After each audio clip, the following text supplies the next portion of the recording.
A bell rang near the servants' entrance as a curtain parted and a dozen of the castle's waitstaff filed out carrying plates with single servings of a cream-colored delicacy and began passing them among the guests. On the far end of the ballroom, the group still crowded near each other.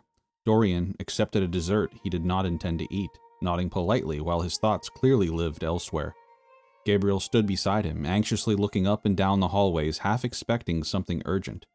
Sabaric remained just behind the group, silent, watchful, a black-clad silhouette in the shadow of a marble pillar.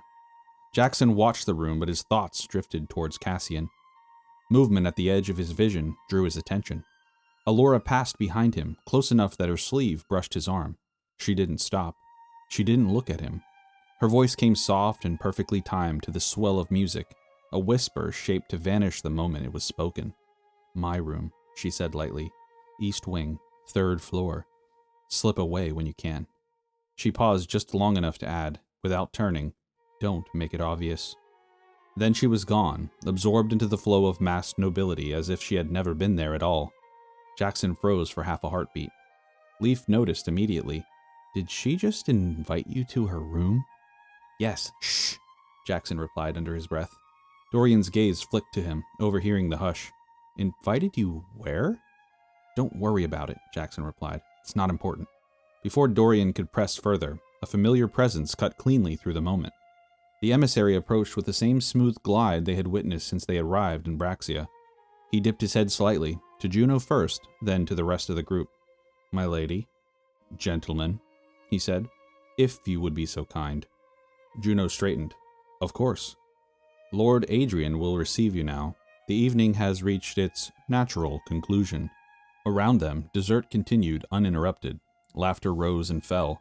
Someone toasted something trivial and was rewarded with polite applause. The emissary gestured toward the grand staircase. "If you'll kindly follow me." The group exchanged quick looks. This was it. They fell into step behind him, moving through the thinning crowd as nobles subtly parted to make way. A few eyes followed them without pretense. Whispers sparked and died behind masks. The marble beneath their boots gave way to carpet as they ascended, the sounds of the ballroom dimming with each step upward. At the landing, the emissary turned left and took them up another flight of stairs and then stopped before a pair of tall, dark doors etched with geometric sigils worked in blackened gold. He turned, folding his hands neatly behind his back. "Lord Adrian's study," he said calmly. "Please, go in." Then he stepped aside. Juno reached for the handle. The silver wolf smelled like blood and sweat. Cassian hadn't noticed it at first. Adrenaline had carried him through the door, across the threshold, onto the small couch near the hearth where he had laid Vera down with hands that refused to stop shaking. Only now, with the villa's violence behind him and the house's stillness pressing in, did the scent settle into his lungs. Copper, salt, old stone. Vera lay pale against the dark cushions, her red coat peeled open and discarded on the floor like a fallen banner. The wound at her side was bound tight now, layer upon layer of cloth pulled taut with medical desperation. Cassian's hands were slick with her blood, his own mixed in, the distinction meaningless. He pressed down again, harder than he wanted to. "Stay with me," he muttered, mostly to himself. Benny hovered nearby, pacing in tight, anxious circles. The dog whined once, low in his throat, then sat abruptly as if deciding vigilance was more useful than panic. Suddenly, Vera's breath hitched. Cassian froze. Her eyes fluttered open, unfocused at first, pupils blown wide as if the room were too bright despite the low firelight. Her gaze drifted, then locked onto his face with sudden, terrifying clarity. "Cassian," she said. The way she said it, clean and deliberate, sent a cold spike straight through his chest. "Easy," he said quickly, lowering his voice despite being alone. "You're safe. I've got you. Just try to relax." She ignored him. "There's no time," Vera said, breath thin but steadying. "Listen to me." Cassian leaned closer, one hand still braced against her side, the other curling into the couch to keep himself grounded. "I'm listening." Her eyes sharpened, fear briefly cutting through the iron composure she wore even now. "Theric," she said. "He's there. At the castle, wearing a face. Watching them." Cassian's jaw tightened. "You're sure?" Vera's lips twitched, almost a smile. "Of course I'm sure." She swallowed, breath hitching again. Cassian felt it through his hand, the fragile rhythm of her body struggling to keep pace. "They are in danger," she said quietly. If he moves tonight, he won't do it quietly. The timeline is escalating. Cassian's gaze flicked instinctively toward the door, as if he could see through stone and distance, back to the ballroom, to Juno and the others walking willingly into a den of fangs. I'll go there and warn them then, he said. Vera's eyes followed his movement as he stood, and something flickered there, calculation even now. You can't carry everything, she said. Cassian frowned. What? They will need their weapons, but it's too much. She lifted her hand weakly, then pointed toward her discarded coat on the floor. The bag, she murmured. Inside pocket. Leather. Looks ordinary. Cassian crossed the room in 2 strides and retrieved it. The bag was unremarkable. Dark leather, soft, worn, no larger than something meant to hold documents or coin. When he lifted it, his brow furrowed. It weighed nothing. Cassian looked back at her. Vera's expression turned faintly smug despite the blood loss. Basically, no limit, she said. No weight, no questions. He swallowed. You're still full of surprises. Don't get sentimental now, cousin, she replied, breath thinning again. I'd hate to see that. Cassian knelt beside her once more, gripping her hand briefly, firm, but grounding. I'll be back, he said.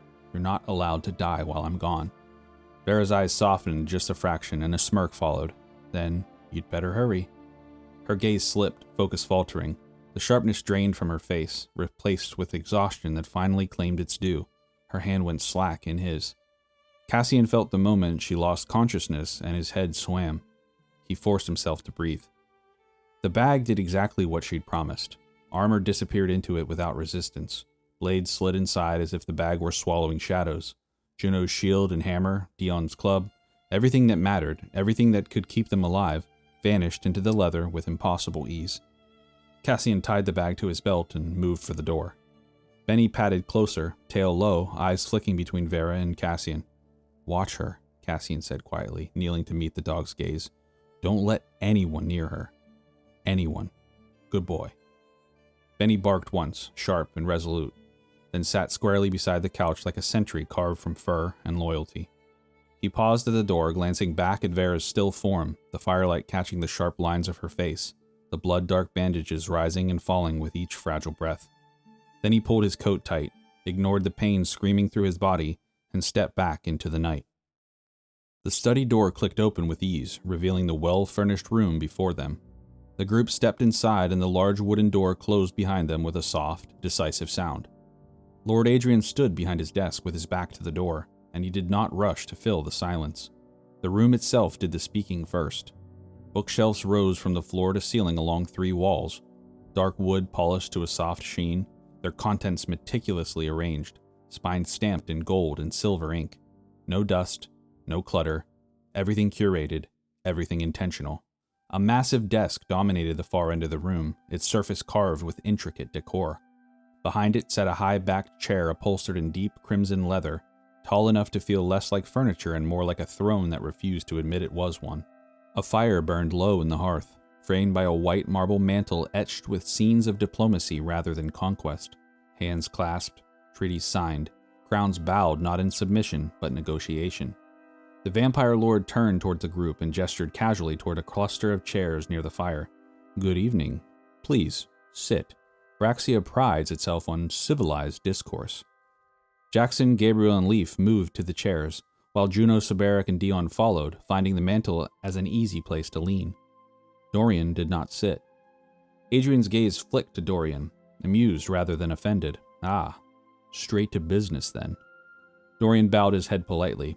I prefer to stand when discussing the fate of nations. A corner of Adrian's mouth lifted. Fair. He took his seat behind the desk, folding his hands loosely as if this were a business meeting rather than a confrontation that had been circling since the ballroom. I trust you're enjoying our hospitality, Adrian said lightly. We are grateful for it, Juno replied, stepping forward half a pace to stand beside Dorian. Her voice was calm, respectful, but there was steel under it. Braxia has been illuminating. Good, Adrian replied. I would be disappointed to hear anything else. Dorian did not bother with further pleasantries. My lord, he said evenly, your city stands at the edge of a storm pretending it's a breeze. Adrian's eyes sharpened, not defensively, but with interest. Explain.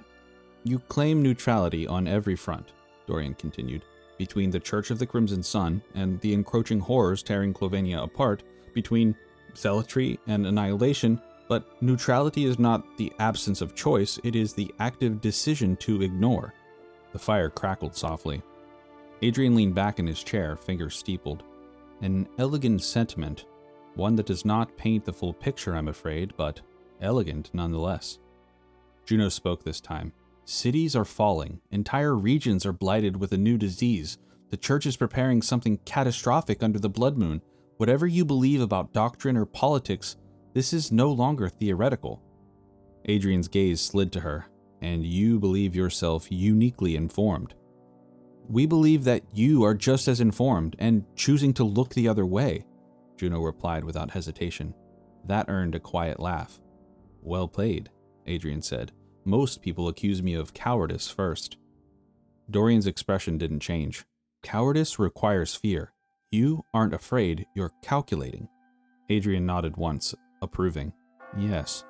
He rose from his chair and moved toward the fire, hands clasped behind his back as the flames cast long shadows across the marble floor.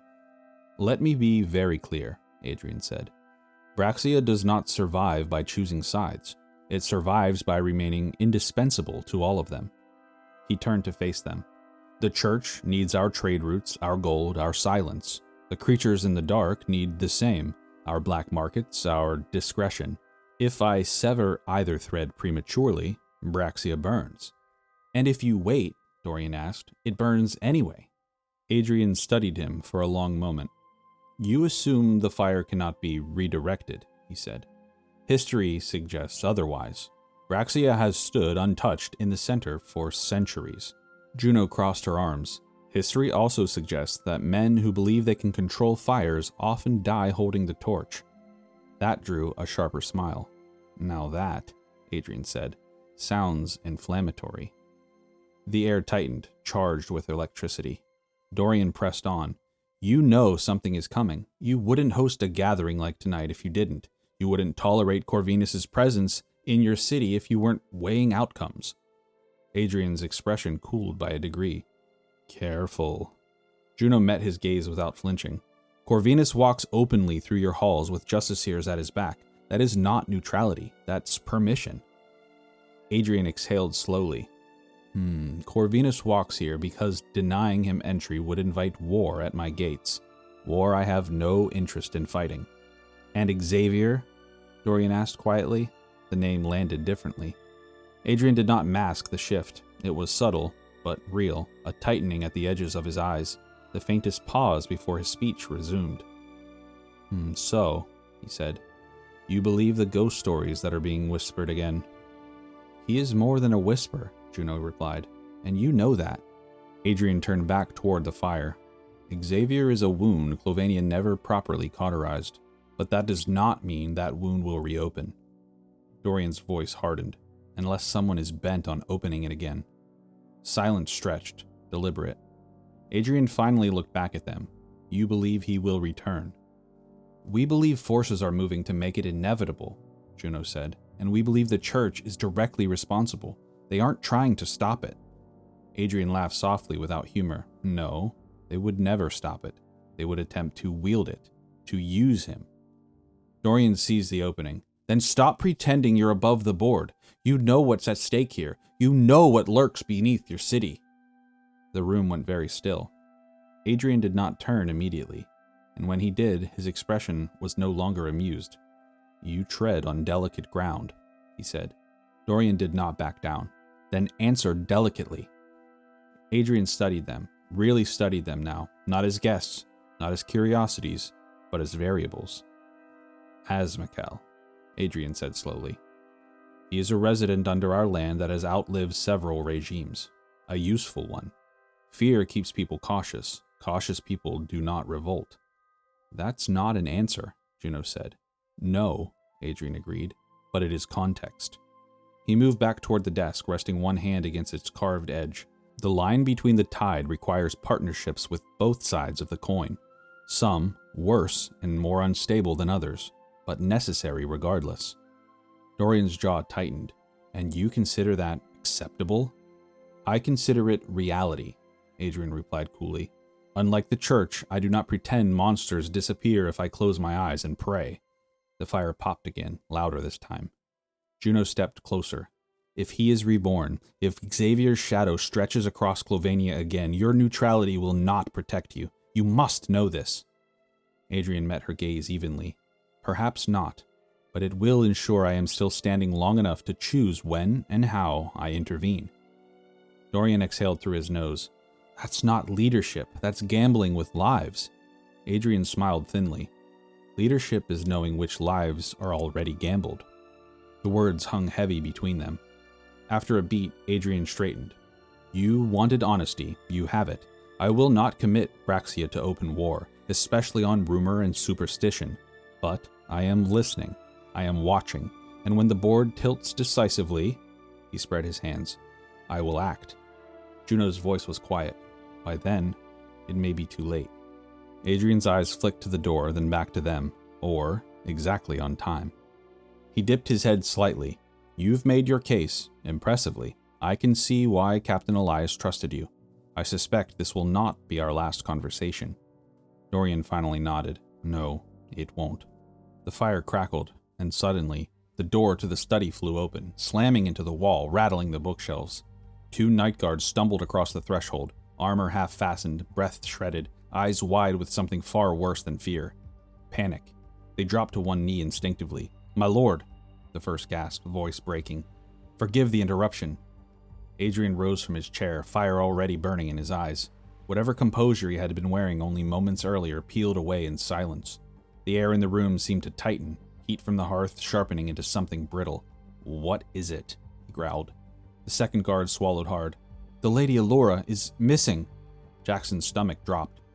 Adrian didn't move, didn't speak. The silence stretched just long enough to become dangerous. Missing? How? He said quietly. The first guard forced himself upright. Her chambers were found unsecured. 2 guards stationed outside her door are dead. Their throats slit. The fire flared. Juno felt it, the pressure rolling outward, subtle but unmistakable. Power restrained only by will. A servant, the second guard rushed on, desperate now, saw a man leaving the upper hall shortly before the discovery. He was dressed formally, pale skin, red horns. The words echoed across the room. Red horns. The guard hesitated, then added, almost apologetically, the same servant also witnessed that same man speaking closely with Lady Allura earlier this evening, at the party, my lord. Silence. Slowly, the first guard's gaze shifted. It landed on Jackson, who was still seated in front of the fire. Recognition dawned, sharp and ugly. The room changed instantly. The guard stiffened. He matches the description, my lord. Jackson didn't speak. He couldn't. His heart hammered so hard it felt like it might break his ribs. The image of Allura's grin, quick, private, confident, flashed through his mind like glass shattering. Adrian finally moved.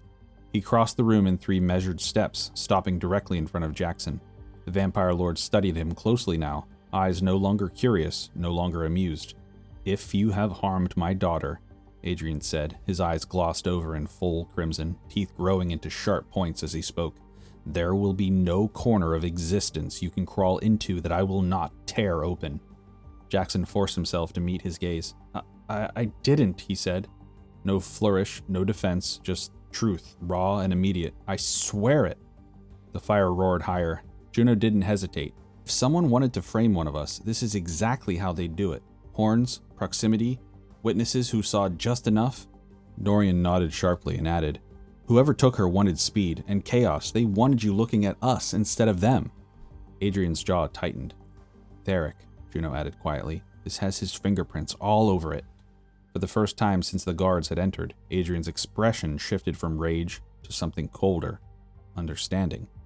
His gaze flicked once to the balcony doors and then back to the party. You, he said to them, voice low and vibrating with barely leashed fury, will find her. Jackson blinked. You're letting us... You will find her, Adrian repeated, louder now, the command absolute. Because if you are innocent, you will prove it, and if you are not... His eyes burned crimson. You will not live long enough to regret it. Adrian looked directly at the 2 night guard now. They froze. Seal the castle, he snapped. Lock the gates, no one leaves until I return. Then, without another word, Adrian turned and strode toward the balcony. The doors flew open in a rush of cold night air. Then Adrian unraveled. His body dissolved into a screaming cyclone of shadow and wings, a violent explosion of bats pouring outward into the night sky like living smoke. The swarm vanished over the rooftop in seconds, leaving only silence and the echo of power barely restrained. The study stood stunned in the aftermath. Jackson exhaled shakily. Juno turned to him, voice low and fierce. "If Theric has her," he nodded once, "then he knows exactly how to hurt everyone in this room." Somewhere beyond the walls, bells began to ring. No one spoke. The city's bells were just beginning to answer one another in the distance when something moved outside the balcony rail. Not bats. Hands. Fingers, blood slick, trembling with effort, found purchase on the stone. Juno was the first to react. Her stance shifted, reaching for her hammer, but remembering she was still unarmed. "There, on the balcony," she hissed. A shape hauled itself up over the rail with a guttural breath and collapsed forward onto one knee. Cassian. He looked terrible. His shirt was shredded and dark with dried blood. Fresh bruises crawled across his throat and jaw like fingerprints left by something that had meant to crush him. One eye was already swelling shut. His knuckles were split, slick with someone else's blood, and his breath came in ragged, uneven pulls. The room moved all at once. "Cassian!" Juno was there instantly, gripping his arm as he staggered. Leaf, caught by surprise, mostly because he didn't hear Cassian coming up the wall, let out an exclamation. "What the hell?" I'm alive," Cassian rasped, cutting through it before anyone could say the word out loud. "Vera's not doing great, but she's breathing." That stopped everything. Jackson's head snapped toward him. "Vera?" Cassian nodded once, jaw tightening. "I stabilized her, barely. She's at the Silver Wolf. Benny's with her." Gabriel exhaled sharply, relief and dread tangling in his chest. How are you here?" "No time," Cassian said, straightening with visible effort.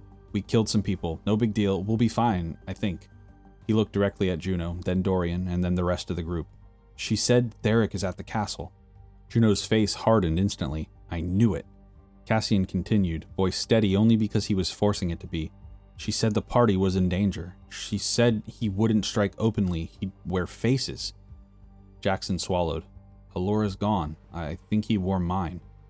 Cassian stilled. "What?" "Missing," Juno said. "2 guards are dead. There was a horned man seen near her chambers. Everyone's looking at him." She nodded toward Jackson. Cassian followed her gaze and then looked back at Jackson, eyes narrowing with calculation. "Theric wants Adrian feral," Cassian said quietly. "He wants the city tearing itself apart." A heavy pause. Cassian reached into his coat and untied a leather satchel, unremarkable, worn, and far too small for what it carried. "Also," he added, "I brought gifts." He dropped it onto the desk. Dorian frowned, then opened it, reaching his hand into the darkness. His eyes lit up. He pulled on the first thing that he found, and weapons slid into view that should not have fit. Armor followed. Rope, vials, a ridiculous amount of gear that ignored the concept of volume entirely. Dorian looked up slowly. "This is spatially obscene." Cassian leaned heavier against the desk now, the adrenaline finally losing its grip. "I couldn't carry everything myself. This was the only way." Before anyone could ask more, Jackson turned sharply toward the door. "Bracelets," he said. "Now." The 2 night guards still standing near the study entrance hesitated, then looked at the wreckage of Cassian's condition, the weapons, and the expressions in the room. One stepped forward without argument. "Hold still." The nullification bands came off with a soft, releasing click. Dorian inhaled as magic rushed back like blood into a numb limb. Gabriel rolled his shoulders once, eyes darkening as awareness returned. Juno flexed her fingers, shield humming faintly with restrained light. With a deep breath, Dorian turned to the 2 guards again. "Take us to her room," he said. The guards exchanged a glance, then nodded. They moved quickly through the corridors with no ceremony now, no pretense of calm. The upper halls were tense with motion, night guards' voices echoing low and sharp as they passed. Alora's chambers stood open. The air inside, however, was wrong. A large slick of blood covered the stone floor on the side of Alora's bed, and it pooled near the foot of a large bookcase like it was running downhill. Dorian scanned the room, studying the facts presented by the scene with quick precision. "Check the shelves," he said immediately. Juno moved to the far wall. Leaf traced a hand along the spine of the books lining the shelves, then paused. "This one," he murmured. He pressed. The shelf shifted with a whisper of hidden gears, sliding aside to reveal darkness beyond stone steps spiraling downward into the castle's bones. The blood ran down the steps in a dark, thick stripe. Stale, cold air rose from below. Cassian stared into the passage, jaw tightening. Theric didn't leave, he said. He went deeper. Let's go. He has a head start. They filed in one at a time, and the passage swallowed them whole. The stairway narrowed quickly, stone steps worn concave by the centuries of use. The air grew colder with each turn, carrying the scent of dust, old incense, and something faintly coppered. The light dimmed. Torches were scarce down here, placed not for comfort but for practicality. Long gaps stretched between them, forcing the party to move from pool to pool of firelight, shadows snapping shut behind them like jaws. This was not built for convenience, Dorian murmured, one hand raised. Fingers splayed as faint sigils ghosted into existence around his wrist. Dion afraid of the dark, Dion said with a smile that everyone could hear. No, you're not. You're not afraid of anything, Jackson scoffed. You're right, but Dion thought it would make you feel better, he replied. Jackson rolled his eyes. Cassian rolled his shoulders, testing his battered body as he walked. Pain flared, sharp and insistent, but he ignored it. His eyes stayed forward, jaw set. Theric loves these kinds of places, he said. He likes layers, confusion, fear. He just wants to play games. Juno's shield was already up, her steps measured, quiet despite the armor. Then we don't rush. He wants us tired. The corridor split. Then it split again. Stone walls curved unnaturally, angles subtly wrong, designed to disorient anyone who didn't already know the way. Carved reliefs lined the walls. Saints, martyrs, forgotten names worn smooth by time. Some had their eyes scratched out. Others bore symbols layered over older ones, faith rewritten atop faith. Dorian paused, eyes narrowing. There, he said quietly. A faint shimmer lingered in the air ahead, barely visible unless you knew how to look for it. Residual magic, showing in the footprints left recently by someone in a hurry. They followed it. The corridor widened without warning, stone walls peeling away into a vast subterranean chamber. The ceiling arched high overhead, lost in darkness, supported by thick pillars etched with runes. Crypts lined the walls in concentric rings, stone coffins stacked neatly into the rock, each sealed with carved plates bearing names and dates from centuries ago. Then Juno stopped short. There's no way those are supposed to be open. Stone lids lay cracked or fully torn free, scattered across the floor. Several crypts gaped empty, interiors scraped clean as if something had dragged itself out rather than been removed. Cassian lifted his crossbow. Weapons up. From the darkness, a wet, dragging scrape. Then another. Something moved behind the far row of pillars, just beyond torchlight, slow and uncoordinated. A shape lurched into view.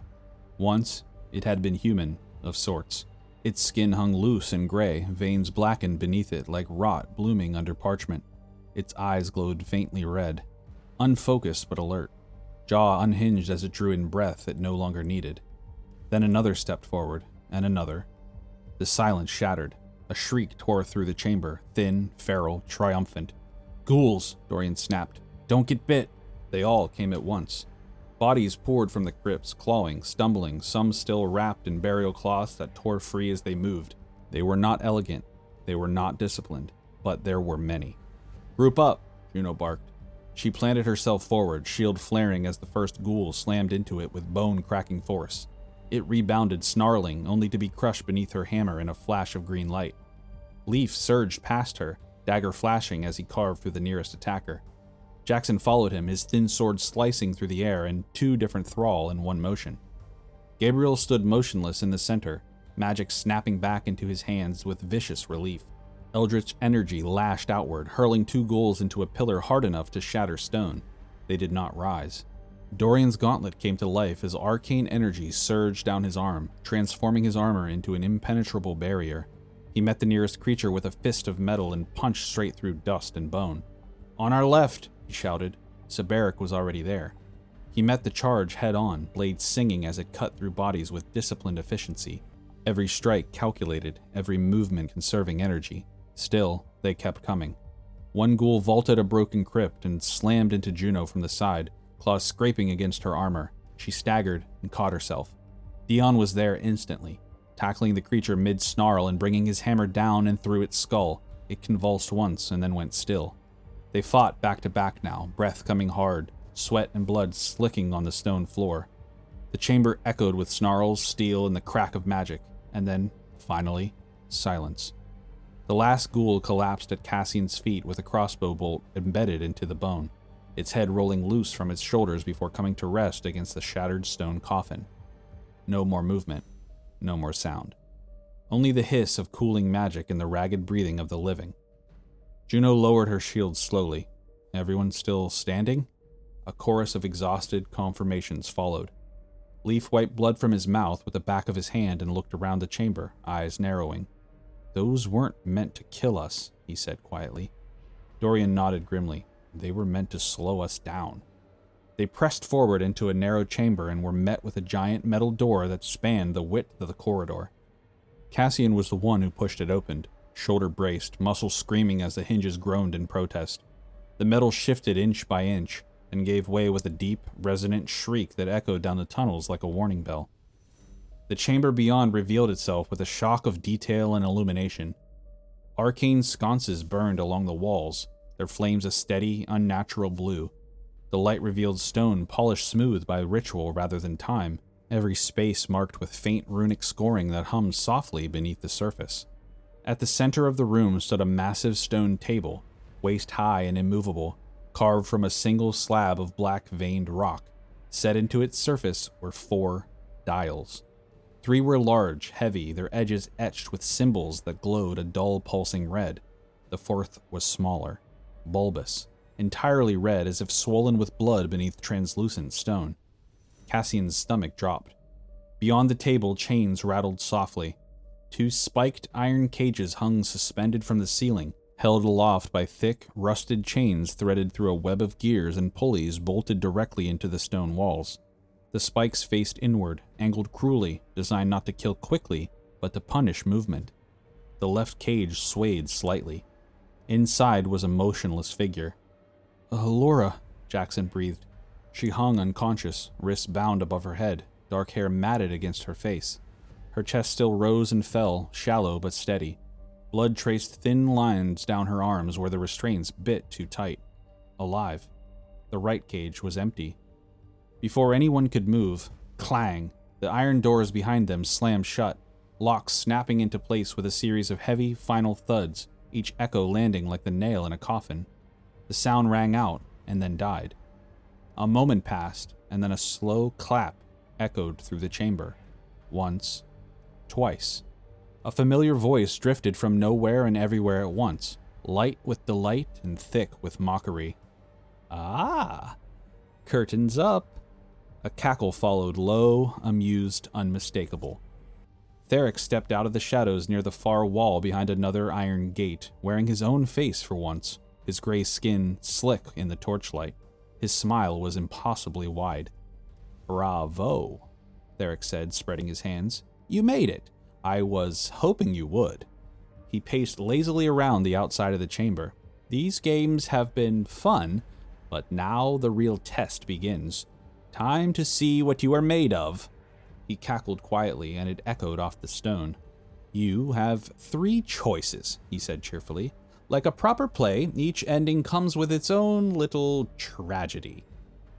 Option 1, kill me. Plunge a blade into that charming little red ball. It will destroy me. Clean, efficient, heroic." His smile sharpened. "But it will also destroy her. Her body is bound to mine with a soul tether. My heartbeat stops and hers follows. Neat, isn't it?" Jackson took a step forward instinctively. Cassian's arm shot out, stopping him. Theric chuckled. "Option 2, he continued. Spare her with a trade." The empty iron cage rattled gently. "Sacrifice one of yourselves, step inside, accept defeat with dignity. I walk away untouched, but she lives." His eyes flicked across them, savoring the tension. "And one of you," he shrugged, "well, let's just say your soul becomes the collateral." The chains creaked softly as if listening. "And of course, option 3, Theric said, his grin thick in the air. "Refuse. Try to break the puzzle. Unravel the spellwork. Cheat fate." He appeared at the gate again, his grin wide, teeth flashing. "I encourage it, truly. Just know that every wrong move brings her closer to the point, as it were." A faint click echoed from somewhere above. Tick, tock, Tick, tock. Dorian stepped closer to the central table immediately, eyes scanning the dials. Each of the 3 large circles bore 3 symbols, glowing faintly red. Beside each dial, carved into the stone, was a shallow notch, marking the choice. Dial number 1, a sword, a quill, a scale. Dial 2, a mask, a tear, and a chain link. Dial 3, a drop of blood, an open eye, and a flower. Juno's voice was tight. This is a ritualistic logic puzzle. Yes, Derek said proudly. Isn't it fun when morality becomes mechanical? I get to watch you suffer on so many fronts and learn so much. Dorian raised his hand, arcane sight flaring instinctively, and the walls answered. Across the chamber from left to right, blood-dark writing shimmered into visibility. Letters scrawled wildly. The message repeated over and over, smeared across stone, ceiling, and floor. 3 lines, 1 riddle. What is chosen without force? What is broken without blade? What is earned without deceit? Silence pressed down on them. Allura stirred weakly in her cage, chains clinking softly. Theric backed away into the darkness outside the chamber. No rush, he said sweetly. But also, you had better hurry. Her life depends on it. The blue flames flickered. Dorian, deep in thought, clicked 3 dials, muttering to himself. Sword, mask, blood. A sharp metallic click echoed overhead. The chains holding Allura's cage shifted, just an inch. The spikes angled inward. Allura gasped softly in her sleep as one of them bit into her shoulder, a thin line of blood immediately tracing down pale skin. Jackson swore, loud and furious, Stop! Stop! From somewhere beyond the walls, Theric's laughter drifted in, echoing strangely as if the stone itself found him amusing. Uh-oh, he giggled. Dorian's hand shook as he stepped back from the dial. That was wrong. Juno rounded on him. What did you choose? Logic, Dorian snapped. Force, balance, cause and effect. It made sense. We can't afford to guess, Jackson screamed, eyes never leaving the cages. We have to know.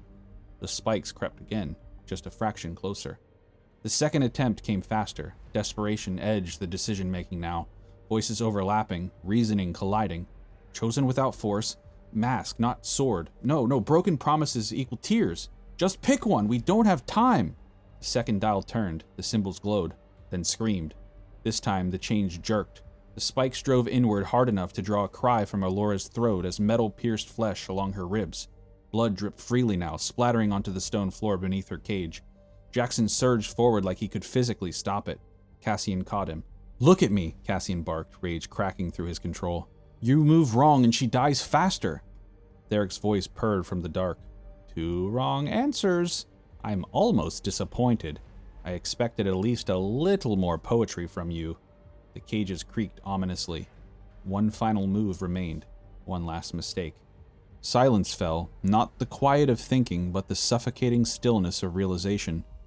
Dorian stared at the table, at the riddle bleeding across the walls, at the symbols that refused to align the way his mind demanded they should. I don't know, he said hoarsely. I can't figure it out. The spikes in Allura's cage trembled, hovering dangerously close to her heart now. Dorian looked at her, at Jackson, white-knuckled, shaking, helpless, at Cassian, bloodied, barely standing, fury barely contained, and at Juno, tears streaking silently down her face as she held her shield like it might still mean something. Then Dorian exhaled. I'm done guessing. He turned and ran. Dorian, no! Juno shouted. He vaulted the table in one smooth motion and leapt into the empty cage. The mechanism reacted instantly. Chains snapped taut. Spikes whirred inward, faster than before, slamming forward into the arcane barrier that surrounded Dorian's armor. Armor screeched as metal scraped metal. Dorian cried out as spikes pressed against his chest, his shoulders, his legs, the points seeking gaps, leverage, and weakness. He shouted through clenched teeth, You want collateral? Take me! Theric's laughter burst out, sharp and delighted. Ho, exquisite! Truly a noble sacrifice. The spikes tightened.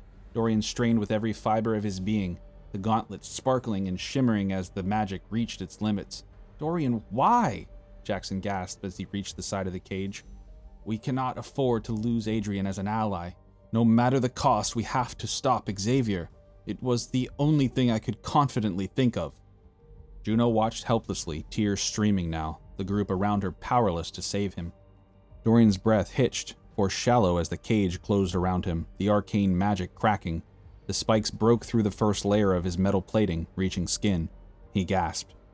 Gabriel moved, not to the dials, to the wall. He stared at the blood-written riddle, not as a puzzle to be solved, but as truth being confessed. "What is chosen without force?" he whispered. His eyes flicked to the first dial. "Not power," he said softly. "Not violence, but balance." His hand hovered. "The choice is consent. The quill." The dial turned. Nothing happened. No scream, no movement. Gabriel didn't wait. "What is broken without blade?" he continued, voice steady now. "Not chains, not masks." He swallowed. "Grief. Grief breaks people. The tear." The second dial turned. The air shifted. The pressure in the room changed, subtle but unmistakable. "And what is earned without deceit?" Gabriel finished. His gaze lifted to the final dial. Not blood, not sight. He smiled faintly, sad and certain. "Growth is earned honestly. The flower." The final dial locked into place. The room shuddered. A deep crack split the stone table down the center as red light burst outward, racing across the floor, up the walls, and into the chains. The spikes froze. Then, the cage doors flew open. Spikes recoiled violently, snapping into their housings as the chains slackened and the cages descended, crashing onto the stone floor. Alora collapsed into Jackson's arms, breathing, bleeding, but alive. Dorian fell forward out of the cage, armor dented, bloodied, gasping, but alive. The red dial at the center shattered. Magic screamed, and it was followed by silence. Theric's voice echoed once more, distant now, retreating. "Well played," he said lightly. "Really, that was almost moving. I've learned so much. Thank you." A pause. "But don't mistake escape for victory. See you soon." Laughter trailed away into the stone, thinning, fading, gone. The chamber was still. Juno dropped to her knees beside Dorian. Cassian moved to Allura without a word. Jackson held her like the world had nearly ended, because for her, it almost had. Gabriel stood alone by the table, staring at the shattered dials. They had saved her. They had saved him. But Theric had escaped. Again. The doors to the catacombs clicked and groaned open behind them, and they were left with a choice.